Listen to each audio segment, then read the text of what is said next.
Hello दोस्तों, आप सभी को हमारा इस वीडियो में स्वागत है। आज के इस वीडियो में हम सभी लोग पढ़ने वाले हैं दोस्तों भारत का पुरातन विद्यापीठ नालंदा। नालंदा के विकास और इसके इतिहास तथा संपूर्ण जानकारी के बारे में प्राप्त करने वाले हैं। तो गौर करेंगे दोस्तों, भारत का पुरातन विद्यापीठ नालंदा। इस पाठ के जो लेखक हैं वो है डॉक्टर राजेंद्र प्रसाद। जी हाँ दोस्तों, लेखक हैं डॉक्टर राजेंद्र प्रसाद। और भारत का पुरातन विद्यापीठ नालंदा साहित्य की कौन सी विद्या है दोस्तों? तो निबंध है। तो इसको याद रखिएगा, यह एक प्रकार का क्या है? निबंध है। अगर मैं नालंदा की चर्चा करूं, नालंदा विश्वविद्यालय की चर्चा करूं, तो नालंदा विश्वविद्यालय के बारे में कहा जाता है कि जो नालंदा था लगभग 600 वर्षों तक एशिया का चैतन्य केंद्र बना रहा था। अर्थात शिक्षा के क्षेत्र में, ज्ञान के क्षेत्र में नालंदा विश्वविद्यालय एक संपूर्ण विश्वविद्यालय में तब्दील हो चुका था। नालंदा विश्वविद्यालय में लोग, अनेक देशों से लोग यहाँ पर आते थे और शिक्षा को ग्रहण करते थे। तो नालंदा जो था वो लगभग 600 वर्षों तक एशिया का चैतन्य केंद्र बना रहा। अगर मैं बात करूं मगध की जो प्राचीन राजधानी थी व्यवहार थी। जिस प्रकार से आज बिहार की राजधानी पटना है, उसी प्रकार से इस बिहार को पहले मगध कहा जाता था और आज बिहार की राजधानी कहाँ है दोस्तों? पटना है। उसी प्रकार से मगध की राजधानी पहले कहाँ हुआ करता था? तो व्यवहार हुआ करता था। और यह व्यवहार कितने पर्वतों के बीच में स्थित था? तो 5 पर्वतों के बीच में, 5 पर्वतों के मध्य में स्थित था। अगर मैं बात करूं कि ये जो मगध है वो किस स्थान पर स्थित है, तो मगध गिरिब्रज या राजगृह नामक स्थान पर स्थित है। जी हाँ दोस्तों, जो मगध है गिरिब्रज और राजगृह नामक स्थान पर स्थित है। गौर करेंगे दोस्तों, कहा जाता है कि नालंदा विश्वविद्यालय में कई सारे विद्वान यहाँ पर आए और अपने ज्ञान का प्रसार किए। उसी प्रकार से एक है ना महात्मा आए थे जिनका नाम था गौतम बुद्ध। गौतम बुद्ध जो कि नेपाल के लुम्बिनी गांव के रहने वाले थे और गौतम बुद्ध ने बौद्ध धर्म का स्थापना किए थे। तो याद रखना है। और ये जो गौतम बुद्ध थे, और ये गौतम बुद्ध कहाँ आए थे दोस्तों? तो नालंदा विश्वविद्यालय में आए थे। और पता है जिस समय गौतम बुद्ध आए थे उस समय ये जो नालंदा था वहाँ पर प्रावारिकों का आम्रवन हुआ करता था, यानी आम का बगीचा भारी मात्रा में हुआ करता था। जब गौतम बुद्ध नालंदा विश्वविद्यालय में आए थे तो वहाँ के एक व्यक्ति, एक धनी व्यक्ति ने है ना धन्य धान्य, सोना चांदी, आभूषण सभी गौतम बुद्ध को प्रदान कर दिया था, अर्थात दान में दे दिया था। जब वो दान में दे दिया था, एक धनी व्यक्ति था जो कि गौतम बुद्ध को सोना चांदी, धन दौलत सारा चीज दे करके और गौतम बुद्ध का वो शिष्य बन गया था। तो एक गौतम बुद्ध का सिलसिला रहा था। नालंदा विश्वविद्यालय में और भी बहुत सारे विद्वान आए। उनमें से एक विद्वान का नाम है महावीर और मेखली पुत्र गौसाल, यानी महावीर और मेखली पुत्र गौसाल, ये जो दोनों विद्वान थे, और महावीर और मेखली पुत्र गौसाल, और ये दोनों विद्वान, दोनों महात्मा की भेंट कहाँ हुई थी दोस्तों? तो नालंदा में हुआ था। अर्थात महावीर और मेखली पुत्र गौसाल, ये दोनों का भेंट, दोनों का मुलाकात नालंदा में हुआ था। महावीर और मेखली पुत्र गौसाल नालंदा में आए थे। और यह बात किस ग्रंथ से पता चलता है? तो जैन ग्रंथ में एक उल्लेख मिलता है, यह वर्णन मिलता है कि महावीर और मेखली पुत्र गौसाल नालंदा में आए थे। अगर मैं बात करूं महावीर का, तो महावीर जब आए थे तो नालंदा विश्वविद्यालय में 14 वर्षों तक ये निवास किए थे। कितने साल तक रहे थे दोस्तों? तो 14 साल तक ये रहे थे महावीर जी। एक व्यक्ति थे जिनका नाम था लामा तारानाथ। ये लामा तारानाथ कहाँ के रहने वाले थे? तो लामा तारानाथ तिब्बत का रहने वाला एक प्रसिद्ध इतिहास लेखक था और तिब्बत का ये रहने वाला था लामा तारानाथ। और ये भी कहाँ आया था दोस्तों? तो नालंदा में आया था। यानी नालंदा, यानी कह सकते हैं कि उस समय शिक्षा का केंद्र नालंदा विश्वविद्यालय था, जहाँ से अनेक देशों से लोग नालंदा को देखने, नालंदा में शिक्षा ग्रहण करने और कई सारी चीजों का ज्ञान प्राप्त करने के लिए। इस प्रकार से हमें अपने गर्व होता है नालंदा विश्वविद्यालय पर, हमें फक्र होता है। लेकिन आज हमारा भारत इतना बदल चुका है कि जिस नालंदा विश्वविद्यालय में लोग, कई देशों से लोग आकर के यहाँ शिक्षा ग्रहण करते थे, आज हम ही लोग दूसरे देशों में वहाँ जाते हैं शिक्षा ग्रहण करने के लिए। यानी पहले दूसरे देशों से लोग आते थे नालंदा विश्वविद्यालय में पढ़ने के लिए, शिक्षा ग्रहण करने के लिए, लेकिन आज यहाँ के लोग कई देशों में जा रहे हैं शिक्षा ग्रहण करने के लिए। इस प्रकार से नालंदा विश्वविद्यालय उस समय एक शिक्षा का केंद्र हुआ करता था। तो याद रखना है दोस्तों, लामा तारानाथ कहाँ के रहने वाला था? तो ये तिब्बत का रहने वाला था, तिब्बत का प्रसिद्ध इतिहास लेखक था।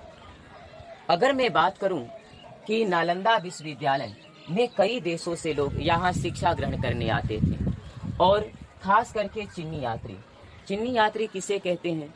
तो जो चीन देश से आता है, यानी जो व्यक्ति चीन देश से आता है उस व्यक्ति को बोलते हैं चीनी यात्री। तो नालंदा विश्वविद्यालय में कई सारे चीनी यात्री ने नालंदा विश्वविद्यालय में आए और शिक्षा को ग्रहण किए। अगर मैं बात करूं चीनी यात्री जो कि चीन देश का, अच्छा ये जो फहियान है वो 4वीं सदी में आया था। 4वीं समय यानी एक सदी मतलब काल, जैसे 2025 से चल रहा है, यानी ये 21वीं सदी इसको कहेंगे, है ना। तो उसी प्रकार से ये जो 4वीं सदी में, गौर करेंगे दोस्तों, 4वीं सदी में कौन आया था दोस्तों? तो फहियान आया था। और ये फहियान नाम का जो व्यक्ति था वो किस देश के रहने वाला था?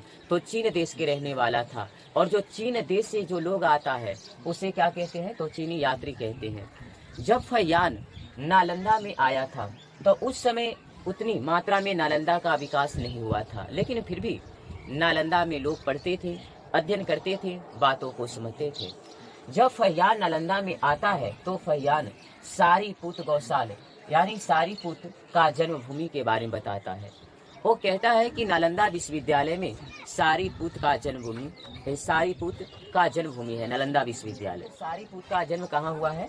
नालंदा में हुआ है। 4वीं सदी में आने के बाद एक और व्यक्ति आए थे जिनका नाम था युवान चांग नाम का जो व्यक्ति था, ये भी कहाँ का रहने वाला था?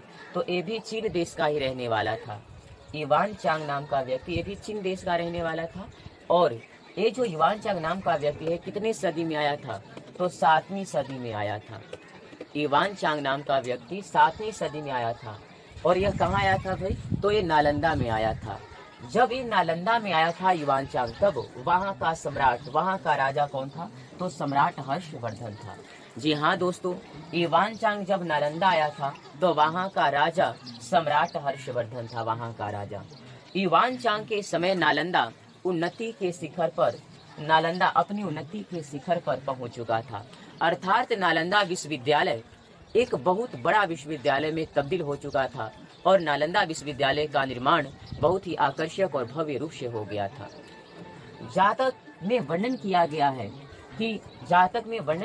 है कि ए न अलदा, अर्थात नालंदा का जो निर्माण हुआ था वो न अलदा से हुआ है।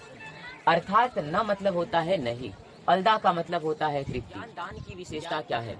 तो ज्ञान के क्षेत्र में जो दान दिया जाता है वह सीमा रहित और अनंत होता है। न उसे लेने वालों की तृप्ति होती है और न ही उसे बांटने वाले की तृप्ति होती है। अर्थात ज्ञान के क्षेत्र में जो दान दिया जाता है वह सीमा रहित और अनंत होता है। तो याद रखना है दोस्तों, युवान चांग कितनी सदी में आया था? तो 7वीं सदी में आता है। और उस समय वहाँ का राजा सम्राट हर्षवर्धन था और उस समय नालंदा विश्वविद्यालय उन्नति के शिखर पर पहुंच चुका था। गौर करेंगे दोस्तों, 8वीं सदी में एक और व्यक्ति आया था और उस व्यक्ति का नाम था यशोवर्मन। 8वीं सदी में एक और व्यक्ति आया था, उसका नाम था यशोवर्मन। और वो कहता है कि नालंदा जो था, उस नालंदा के जो शिखर थे आकाश में मेघों को छूते थे। इतना ही नहीं, नालंदा में तालाब हुआ करता था और उस तालाब के चारों ओर सुनहरे लाल कमल फहरा करते कि नालंदा विश्वविद्यालय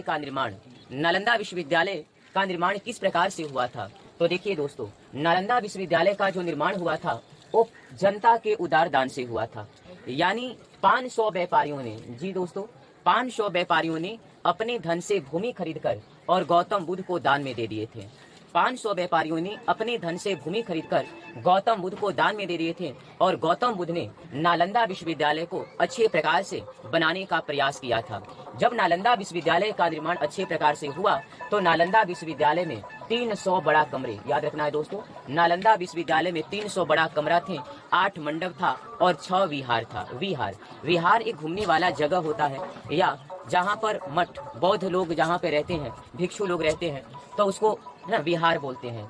ऐसा कहा जाता है दोस्तों कि बिहार में बौद्ध भिक्षुओं की संख्या काफी मात्रा में होने के कारण विहार से हमारे राज्य का नाम बिहार पड़ा, यानी विहार।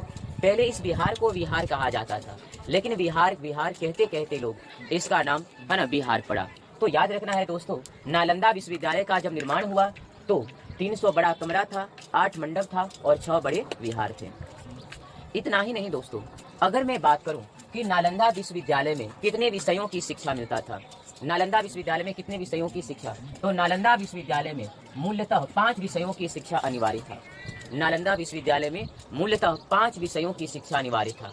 पहला था शब्द विद्या या व्याकरण, और दूसरा था शिल्प विद्या, और तीसरा हेतु विद्या या तर्कशास्त्र, और चौथा था दोस्तों चिकित्सा शास्त्र, और 5वां था कि व्यक्ति अपने रुचि के अनुसार कोई भी सब्जेक्ट का चयन कर सकता है और धर्म या दर्शन का ज्ञान कर सकता है। योग शास्त्र के जनक कौन है, तो योग शास्त्र के जो जनक थे वो आचार्य शिलभद्र थे। याद रखना है दोस्तों कि योग शास्त्र के जनक कौन थे दोस्तों, तो आचार्य शिलभद्र थे। इस प्रकार से हम लोगों ने भारत का पुरातन विद्यापीठ नालंदा के विकास और इसके इतिहास के बारे में अच्छी प्रकार से जाना, समझा और पढ़ा।